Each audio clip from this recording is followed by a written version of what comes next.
وہی عمر جو پہلے مارتے تھے غریبوں کو، وہی فاروق امیرُ المومنین بنے، چہرے پہ نقاب پہنا، گلی سے گزر رہے، ایک بوڑھی اماں پریشان بیٹھی، عمر روک گئے، غلام سے کہنے لگے بوڑھی پریشان لگتی ہے، حضور پوچھ لیتے، فرمایا اماں اندر آ جائیں، اماں کہنے لگی جاؤ دوڑو اپنا کام کرو، کہا تیری مہربانی آنے دے، جب ضد کی تو کہنے لگی آ جاؤ، حضرت عمر اندر گئے، نقاب ہے چہرے، اماں کیوں پریشان ہو؟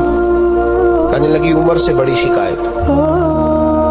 کیا ہوا؟ کہنے لگی بوڑھی بھی ہوں، بیوہ بھی ہوں، بے اولاد بھی ہوں، 25 دینار کا قرضہ چڑھ گیا، 3 دن ہو گئے روٹی نہیں کھائی، عمر امیر المومنین ہے، اس نے میرا حال ہی نہیں پوچھا۔ حضرت عمر کہنے لگے اماں عمر کو کیا پتا تو اس حال میں ہے؟ تو مدینے کی وہ بوڑھی عورت بھی جانتی تھی کہ جمہوریت کیا ہوتی ہے، جمہوریت کیا ہوتی ہے۔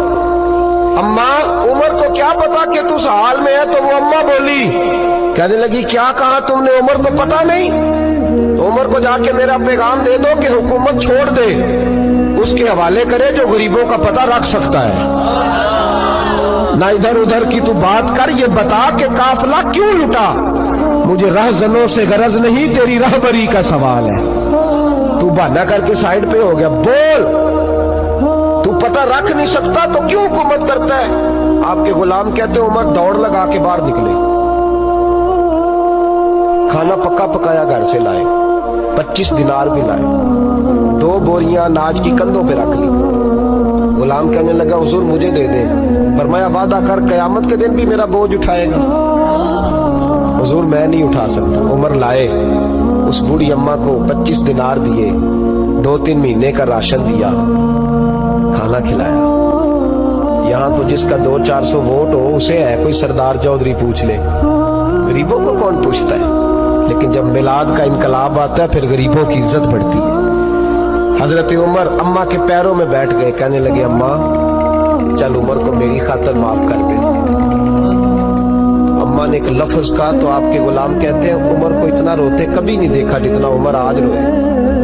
اماں کہنے لگی میں کوئی نہیں معاف کروں گی، میں تو بوڑھی ہوں، کسی وقت بھی بلاوا آئے گا، جب میں مروں گی نا نبی پاک میری قبر میں آئیں گے تو میں عمر کی شکایت لگاؤں گی، میں کہوں گی محبوبہ میں غریب نہیں، مجبور، پریشان، آپ نے اس کی ڈیوٹی لگائی تھی، اس نے میرا حال نہیں پوچھا۔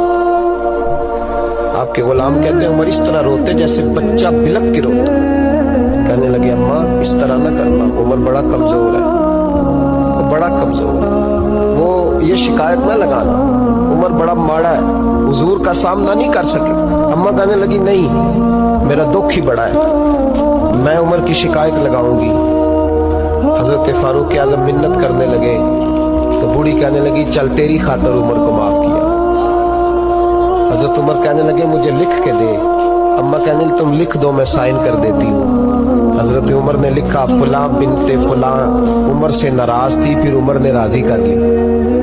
وہ اماں دستخط کرنے ہی لگی تھی کہ مولا علی شیر خدا آ گئے، حضرت عبداللہ ابن مسعود آ گئے رضی اللہ تعالی عنہما۔ اندر آتے ہی کہنے لگے عمر یہاں کھڑے ہو، میں سارے مدینے میں ڈھونڈ آیا ہوں، وہ ملک شام کے کچھ سفیر ملنے آئے۔ اماں فٹافٹ اٹھ گئی، ہائے یہ عمر تھا، عمر کے سامنے کہتی رہی۔ فاروق اعظم کہنے لگے نا اماں تو وعدے پہ قائم رہ، تو نے جو کیا ٹھیک کیا، سائن کر۔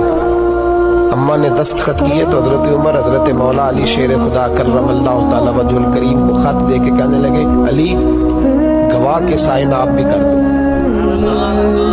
عبداللہ بطور گواہ تم بھی دستخط کر دو۔ جب سائن کر گئے